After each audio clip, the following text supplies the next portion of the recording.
आज Doubtnut app download करें। Doubtnut पर अपने सभी गणित, रसायन विज्ञान, भौतिक विज्ञान और जीव विज्ञान के डाउट्स का करो सफाया। बस प्रश्न की फोटो खींचो, एक ही प्रश्न को क्रॉप करो और तुरंत वीडियो सोल्यूशन पाओ।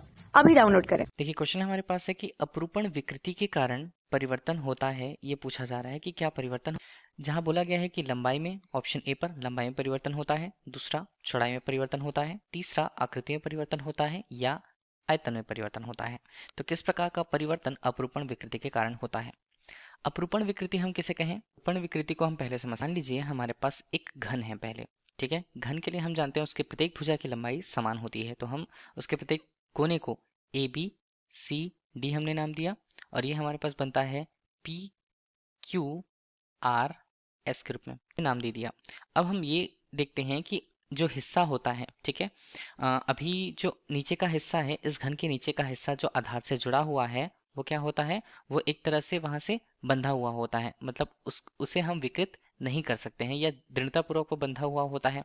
अब इसमें किया जाए, इसमें अगर हमने बल लगाया, बल कुछ इस तरह से लगाया जो स्पर्श रेखीय बल के रूप में यहाँ पर परिभाषित होगा। एफ को हम क्या बोलेंगे? ये स्पर्श रेखीय बल है। इस तरह हम किसी पृष्ठ के या किसी पिंड पर उसके एक हिस्से को छोड़ करके एक हिस्से को जैसे आधार से दृढ़ कर रखा गया है और उसका दूसरा हिस्सा अगर किसी समानांतर विरूपक बल द्वारा आरोपित होता है, मतलब जो दूसरा हिस्सा है उस पर हम समानांतर विरूपक बल लगाएं, विरूपक बल लगाएं। समानांतर किसके होगा? उसकी सतह के समानांतर, एक सतह के समानांतर अगर बल लगाए जाते हैं जिससे कि उसके आयतन में कोई परिवर्तन ना आए और उसकी आकृति भले परिवर्तित हो जाए, तो इस प्रकार वस्तु में जो विकृति उत्पन्न होती है उसे हम बोलते हैं अपरूपण विकृति, ठीक है। अब देखिए अवस्था बनेगी कैसे। अगर हमने इसे थोड़ा सा इस सतह पर, जो हमारे पास सतह कौन सा है, ये है पी क्यू आर एस सतह पर अगर एक बल समानांतर उस सतह के समानांतर विरूपक बल के रूप में लगाया जाता है तो होगा क्या?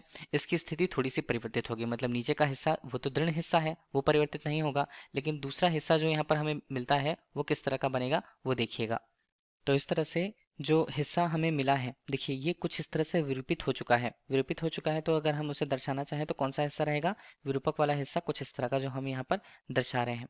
तो इस तरह से इस पर विरूपक बल जो है वो कार्य करता है और इसमें विस्थापन कुछ इस प्रकार से होता है, ठीक है।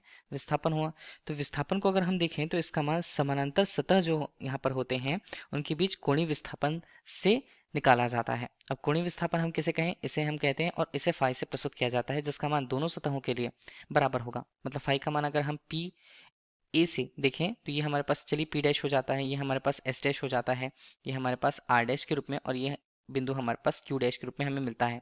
तो क्यू से क्यू डैश के बीच में दो समानांतर सतहों के मध्य जो विस्थापन है वो हमें कोणीय विस्थापन के रूप में मिलता है और वही कोणीय विस्थापन अपरूपण विकृति को बताता है। तो ये होता है अपरूपण विकृति, अपरूपण विकृति, ठीक है। किससे व्यक्त करते हैं? इसे हम फाई से व्यक्त करते हैं जो कोणीय विस्थापन को प्रदर्शित करता है, ठीक।